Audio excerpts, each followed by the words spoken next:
Assalamu alaikum, Masa al Khair. Good afternoon, everybody. I'm Dr. Salih Al-Misfer, the Chief Medical Officer at King Khalid Specialist Hospital. I will be the chairing this session, session P. Hopefully, it will be as fruitful as the first session was very fruitful and knowledge. We gain a lot of knowledge. The moderator of this session will be Ms. Sarah Al-Harbi. We are going to start with Dr. Samar Swailem. Just if I could give a brief about Dr. Samar. Dr. Samar Swailem is a senior academic consultant at King Khalid Specialist Hospital within the cornea and cataract and refractive surgery in anterior segment. She's the associate chair director of the research at King Khalid Specialist Hospital. Dr. Swailem, she was awarded exceptional physician in 2015. By KKESH, and she was the former chair of the anterior segment division. She is very active in research and she has more than 30 publications, scientific publications. She has more than 70 scientific posts. She is a member of many international organizations and Ophthalmology Association and academic institution. She participates in some scientific and international conferences. She participated for more than 60 oral presentations in the international conferences. Dr. Swailem is a great staff at King Khalid Specialist Hospital, and we would like to welcome Dr. Swailem for her first presentation, Introduction to Research in Ophthalmology. Welcome, Dr. Samar. Thank you, Dr. Misfer. So it's a great pleasure really to present to you the introduction to clinical research in ophthalmology. I have no financial interest to disclose, but I have an interest in research, and I want to share with you one slide by Albert Einstein. He said, if we knew what we were doing, it would not be called research, would it? So we'll know at the end of this presentation the truth. And this is the highlight of my presentation. Why do we need to conduct research? What is clinical research? How important is evidence-based medicine? How to practice it? And how to choose a research thesis topics?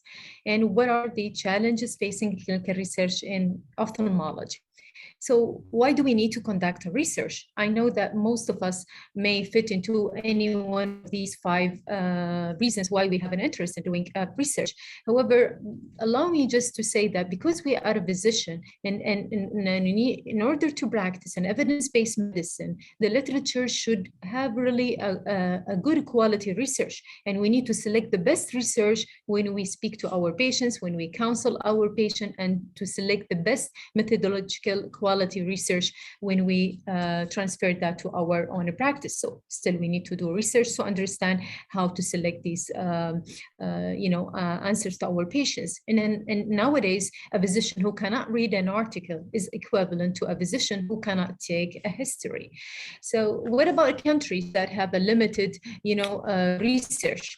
Unfortunately, these countries, they remain consumers of knowledge, and instead of taking the lead and producing it, and their hospitals suffer from a lack of evidence-based care, so the quality will be affected. So a part of Vision 2030, we know that the government stresses on the importance of having a good quality of life. So that's why we need to do research, and we need to know how to appraise the research and the literature. So what is the clinical research? And clinical research is a research that involves living humans as a subject. It's a wide spectrum involving different types of research, such as clinical trials, translational, epidemiological research, health services, outcome research. And it's a branch of health science that determines the safety, efficacy of medications, devices, diagnostic products, and treatment regime intended for human use. So we're talking about the clinical research, which is totally different than the clinical practice, because clinical practice means that the established treatment are used in your practice, but clinical research means that the evidence needs to be collected to establish a treatment. So many of us are interested, and bring a lot of ideas. For instance, want to test any new medicines to study its safety, efficacy, dosage, and delivery, herbs, or something like that. What will be the way? It has to go through a long journey. So this will start by a scientist who needs to start doing the drug discovery, target molecules, checking it, the contents of these herbs, and then to do the preclinical animal studies. Usually takes a couple of years, and then move on to do the clinical trials, which is under the clinical research 1 and 2 and 3, and then the companies will do manufacturing of these herbs, and then the commercialization, and the last phase 4, post marketing studies. So it's a very long journey. So how important is the evidence-based medicine? So this is an important thing, because the evidence-based medicine is the new era. That's what all the clinician needs to practice. And it is a triad of three things. It is a triad of the individual expertise, any consultant, opinion practice and his expertise over the years, and also the integration with patient expectation and the best research available in the literature, but of good quality. So the evidence-based medicine was, the idea of it came by Archie Cochrane in 1979. He's a famous epidemiologist, and he wasn't comfortable that there are, sites or let's say a community or organization that categorize the good quality research per subspecialty. So therefore, JAMA in 1992,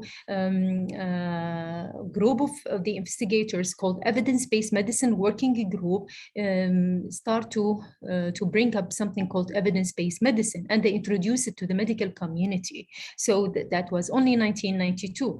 And then in 1993, and the Cochrane collaboration, and the group aimed at publishing a database of systematic review. So as my colleague said, Dr. Tenir, a systematic review is the strongest. It's level 1, and when it comes to the quality of research. So they collect that and they put it in their library ready for that. Another source is something called can be followed in the International Society for Evidence-Based Healthcare. You can subscribe and receive from them, updates, and also you can attend their webinars. So in general, if we have a good evidence-based medicine model of care, and any any specialty, this will improve the quality for our patients and provide best health, improve the patient satisfaction, so the care will be better, and this will reduce the cost, and this will reduce the budget needed over the years. So how to practice it in general? As I said, the evidence-based medicine needs to practice, and this is the future for all of us, because most of the insurance providers, insurance companies they start to refuse coverage of practices lacking a systematic evidence of usefulness. So this is the future. If you are going to prescribe something, maybe the insurance company will tell you no. So if you have the evidence-based practice and you know how to practice it in a proper way, then you will be able really to treat your patient very well and get the insurance to support it. So there are a lot of online resources. For instance, database, you can check any articles under PubMed, Medscape, WebMed, and Cochrane, Up to Date, Google Scholar, Clinically Key, and so on. And you can check for any under organization, WHO, NIH, and the American Academy of Ophthalmology, and for the citation database, if you have really a lot of experience in how to navigate, you can use Web of Science and the Scopus. But again, like what my colleagues were saying, that we really need to assess the level. It's very simple. There are a lot of ways of assessing it, but I prefer to use the Oxford Center for Evidence-Based Medicine. So level 1, it goes to the systematic, systematic review, level 2 cohort study, level 3 case control, and case 4, level 4 case series, and level 5 is case based. So if you want to convince a patient about something, you need to really select the best articles that fits into level 1 to convince the patient and say, this is high high evidence, and this is not a low evidence, because if it comes to your practice unfortunately will fall into level 5, which is the weakest one. And another way is that you can use, critical appraisals, mentioned in the societies. Most of the societies, they try to use the meta-analysis, systematic review studies when they refer to any a diagnosis or a disease, or you can read experimental studies and try to appraise them, or you just stuck to the observational study, but these are very weak, and try not to use them if you really want to convince your patient about any medication or about a procedure. So for instance, let's say I give you an example, autologous serum-based eye drops. It's in the market for years, and many of us are using it. And however, up to date, there are no controlled trial that supports its efficacy in treating severe dry eye and persistent epithelial defects. So it's not strong, but it's still an evidence-based medicine with a very weak evidence, but we are still practicing it. So how can we do that one? So it depends on what you are looking for. If you want to address a diagnosis or a prognosis, select or read articles with a methodology under cohort or case control studies. And if you are looking to a therapy or a prevention or etiology, try to select articles that have the randomized clinical trials methodology. So by that one, you're practicing very well. So what about the topical cyclosporin A for treatment of dry eye syndrome? So it's when you look into the Cochrane and you check the meta-analysis, you will notice that up to date, most of the study could not give a conclusive evidence that this is effective in the term of, corneal fluorescein staining or Schirmer test and TBUT, but though the evidence is a medium level, it's not on a high level, and yet we are still practicing it. So it's forgiving. What about the user's guides?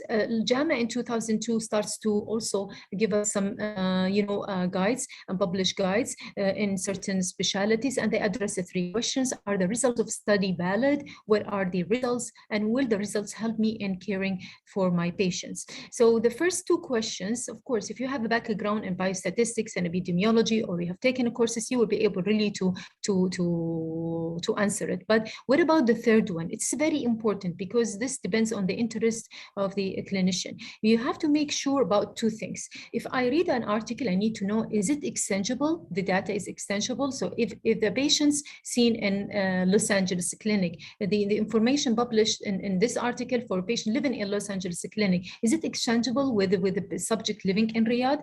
That's number 1. What about the clinical relevance of the study outcome? For instance, a lot of studies are talking about the level of IUB as a main outcome measure, and they use it as a main outcome measure for the endpoint glaucoma. However, we as a clinician, we know that the endpoint glaucoma is the vision loss and is not the level of the intraocular pressure. Another thing is that we want to measure the treatment effectiveness. Let's say I want to convince a patient to use a silicone therapy for a scar, for a burn scar in the lids or so on. Okay, so I need to assess the patient, and I need to formulate how satisfied are the patient with the appearance following the use of this, and then I obtain the evidence. I have to check in the Medline and all the online resources I mentioned, and check the strongest, evidence, which is the randomized controlled trial, because we're talking about the therapy nowadays when it comes to this therapy, and then evaluate quality of the evidence, how the patient satisfaction, and then apply the evidence. So we need to discuss all the treatment regimen. So with the patient, and we tell him this will cause this, and this is the data, and these, and so on. And then they evaluate the process. Did the patient experience any good outcome or not? So this is how you practice it in the future, and this is how you're gonna convince the insurance companies. And if you, this is an article that looked into 4 leading journals in ophthalmology. Most of us are familiar. High-ranked journal, the American, the ADO, the Archives, the AGO, and the Ophthalmology. So what the authors did is that in 1 year, they took all their publications and they start to appraise. They check. Timer. Sorry? So they try to evaluate the methodological quality, the quality, sorry, of their methodological study and their level of evidence. And they noticed most of these were publishing articles related to the treatment, and there were only 28% have a high level of evidence. They use the Hedge score, and they use also the Oxford pyramid, the one that I gave it to you. So in diagnostic study, many of them fail because they lack objective blindness and insufficient patient. In etiological study, the lack of prospective recruitment and randomized control. In prognostic studies, a lot of paper published had inappropriate size cohort. So we have to be careful when we select the article and we say, yes, this is the article that I want to use in my practice, and so on. For us, for those who doesn't want to, do all that, it's very simple. Just go to the preferred practice pattern.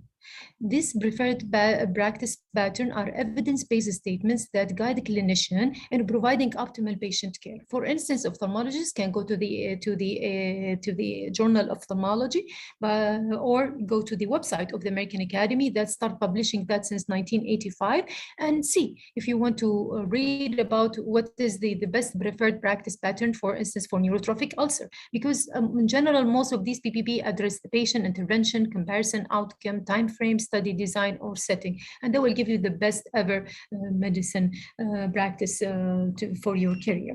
So how to choose a research thesis topics for the juniors? I'm not going to talk about the study design. I'm just going to talk, if I have an idea what to do, I want to do what kind of thesis topic that I want to choose. So you need to have a passion, and you need to select a topic that have an impact in your career, and then and also in your practice, and to secure a funding. Start step by step. Start first identifying the area of research that you're passionate about. Let's say it's a cornea.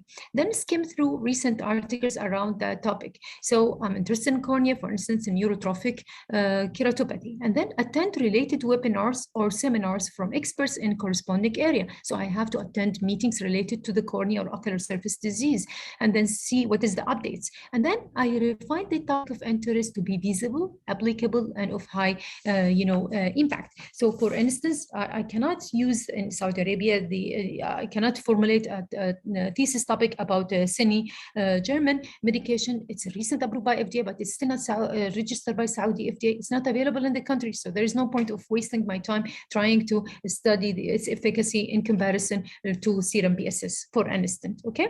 And then you read the funding agency's solicitation. So you need to check who is going to also fund this. This is very expensive medication, and let's say the Synergine. You have to check the regulation of the CACs. You have to check for a grant where to get it, and to secure your budget, and have one-to-one meeting with your advisor and before come up with your thesis topic. So the last question is, what are the challenges facing the clinical research in ophthalmology?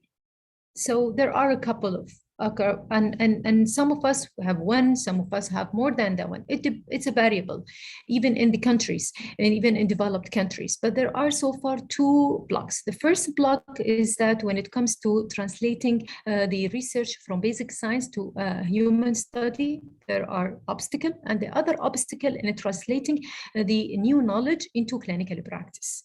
Okay, and these blocks will affect any one of these two, and could be lack of willing participants, patient doesn't want to, or regulatory burden, or fragmented infrastructure in the institute when the physician is practicing, or incompatible database, lack of qualified investigators or career disincentives, practice limitation, high research costs, or lack of funding.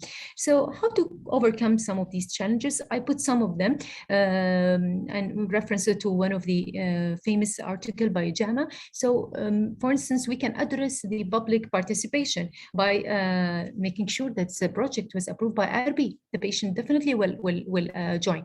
Streamline the regulatory process. Make sure that you're following the National Committee of Ethics and Saudi FDA. You are in Saudi Arabia, so mention it also in your consent, and the patient will be willing to to participate. What about developing information system? It's the National Health Information Infrastructure. If you don't have an access to it, try to work locally and to improve your electronic health recorder and so on to get the data from it. And workforce training is very important for any institute. If any institute wants to improve the number of their research productivity, they have to work on the mentor training system, and they have to provide monetary and non-monetary incentives to their staff, and to work on the career development pathways like promotions and so on, and lastly to secure funding.